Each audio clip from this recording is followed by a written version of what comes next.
My name is Jaro Kotalik, and I am a recently retired professor of Northern Ontario School of Medicine. Came to Thunder Bay on a 6-month assignment. Well, 40 years later, I'm still in Thunder Bay. I have spent 20 years as an oncologist, as a clinical researcher, doing clinical trials, and later as an administrator or director of the Cancer Center. Then I have decided that there is something else I need to do, and I has been bothered for some time by finding that most difficult and most important part of the oncologist's work, as well as administrator's work, is to make moral decisions. Technical decision, you can always get some experts' opinions and so on, but the moral decisions are quite often more persistent, more important. So that led me to decide I'm going to study bioethics and try to combine it with the field of oncology or clinical medicine. Was there a specific experience that sparked your sense for the need to attend to the moral questions in medicine? Yeah, definitely. I think that, the day-to-day operation in a cancer center and with patients and then deal with the staff which you want to which are your collaborators, and you're supposed to exercise authority over them, or they have their own expertise, and dealing with the Minister of Health or other authorities on the outside. So handling all those relationships and trying to direct them to the benefit of the patients in our population. So Northwestern Ontario, where I was placed, is the area of size of France, with about 250,000 population, with the one cancer center. And so we had a responsibility for delivering services to these people, and was really happy to be there that I'm able to do that. And many people told me, what are you doing in Thunder Bay? You're wasting your time. Why don't you get some university appointment? I eventually did. I got a medical appointment at McMaster University, and then medical school was started in Thunder Bay. But I guess I was not in my life trying to build my career. I was just looking around, said what I need to do, what are demands on me, what is in front of me, which is obviously my task. And so I have proceeded. So out of oncology, I started to do more and more bioethics, and then doing both was difficult. So I have dropped the clinical work and started to work as a bioethicist, which meant to do a lot of things actually as a volunteer, because 25 years ago there were hardly any position funded in bioethics.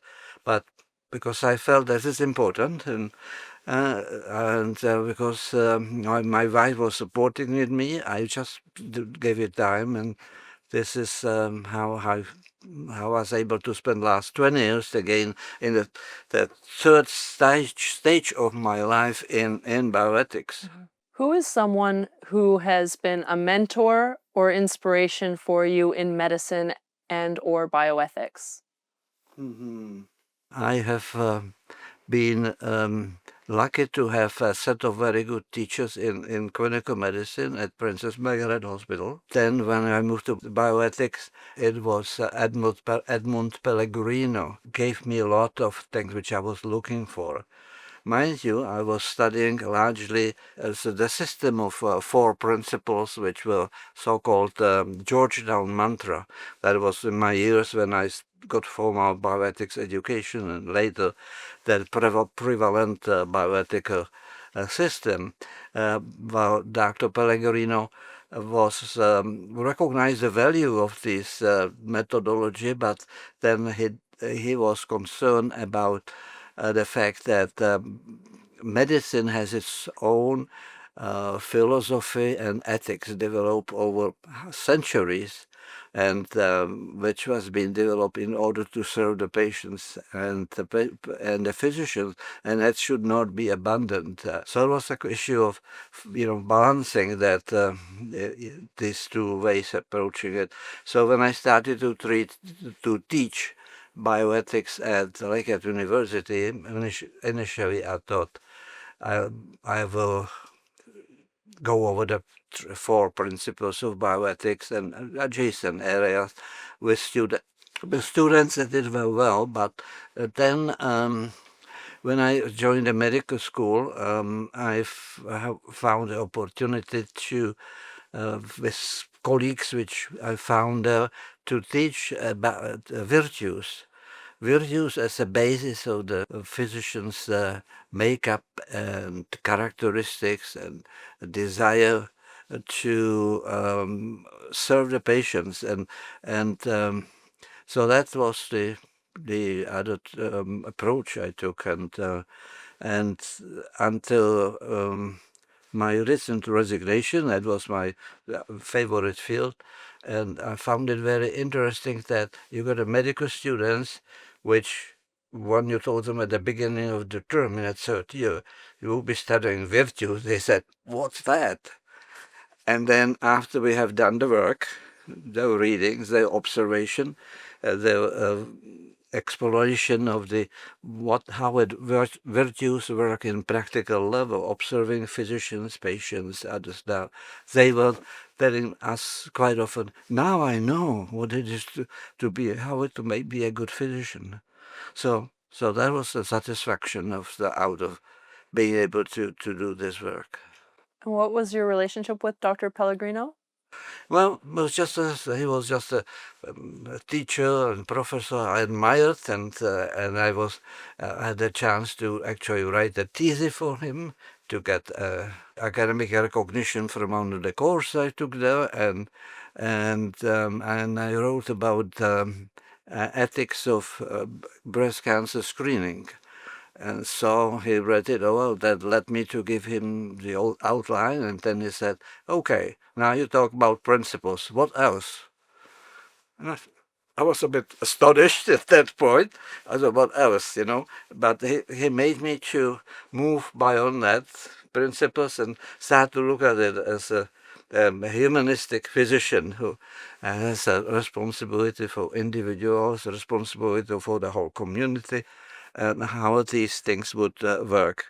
What would you say are some of the most pressing bioethical issues that are emerging that you hope that the rising generation of medical professionals will begin to attend to? Well, in Canada, I would definitely think that this is a medical assistance in dying.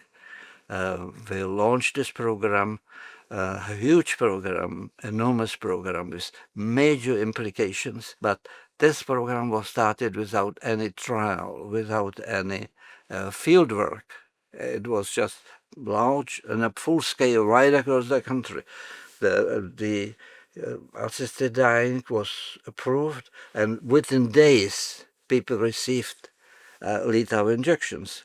And so there were no monitoring system initially started at all, and there was no way how to even collect the data properly and so on. So it was started very quickly, and then it ran away, and it's still running away. I would think there will be some way, hopefully in the next generation of the physicians will find some way how they can get involved with it. So it's a legal issue, it's a political issue, but medicine has responsibility to carry out a practical level of it, so has to get involved to adjusting that system in such a way that harm and damage, which we know this program is already causing, can be reduced or eliminated. You are now a recipient of the Dr. Paul Adams Award of Canadian Physicians for Life, which recognizes generosity, initiative, and professionalism. How have you cultivated these throughout your professional career? I was very surprised. by this, because working in Thunder Bay, small city, relatively at the edge of the province, used to being ignored. So it was certainly a nice gesture. I hope I have some of those values which were assigned to me. It's encouraging for me, even in where I am now, to continue the work, because it seems that has been appreciated, at least by this organization, and I know has been appreciated at Leggett University. I was recently appointed a fellow of Leggett University. So yes, I think I have tried to focus on what I need to do without looking at what will come out of it, what the benefits would be. But yeah, certainly it was very nice to be put in a position of some of those distinguished leaders in our field, in that group. So thank you. What has given you the strength to practice your profession with integrity and according to your conscience over these years? Actually, I wanted to mention the influence on me of Dr. Albert Schweitzer. Dr. Schweitzer, I think, was one of the most distinguished physician and philosophers' personality of the last century, the man who actually coined that phrase, reverence for life. And I discovered his work when I was in a residency, and I was certainly very influenced by his attitudes and by the way he organized his life. The man who was recognized academic leader, dean of faculty of religion, left his academic position in order to train as a physician, in order to go to Africa, and served there as a, with a very primitive environment initially, because his conviction was that as a preacher, he was advising everybody to love each other, but this love can need to be demonstrated in practical way, and that he felt that that's his way how to demonstrate the love. So of course, he's such a figure high up in the sky for me, but just looking up toward him, I did get a feeling of a strength, and there's something about doing what seems to be right, which give you, strength to carry on. We all need examples, so thank you for being one to our community at Canadian Physicians for Life. Yeah, yes, thank you.